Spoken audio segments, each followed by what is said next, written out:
మన కార్యకర్తలు మన అందరం కష్టపడి కృషి చేసి తెలుగుదేశం పార్టీని అధికారంలోకి తీసుకొని రావాలని, శ్రీ నారా చంద్రబాబు నాయుడు గారిని మళ్లీ ముఖ్యమంత్రి చేయాలని మీ అందరూ మనందరం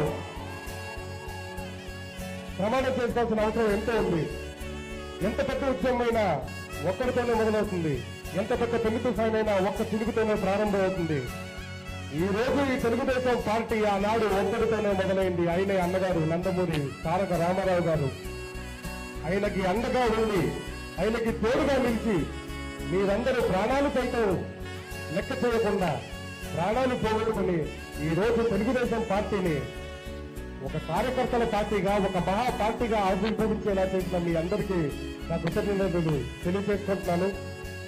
మీ అందరితో పాటు నేను ఆ ఆఖరి రక్తపు బొట్టు వరకు తెలుగుదేశం పార్టీ అభివృద్ధి కోసం, రాష్ట్ర భవిష్యత్తు కోసం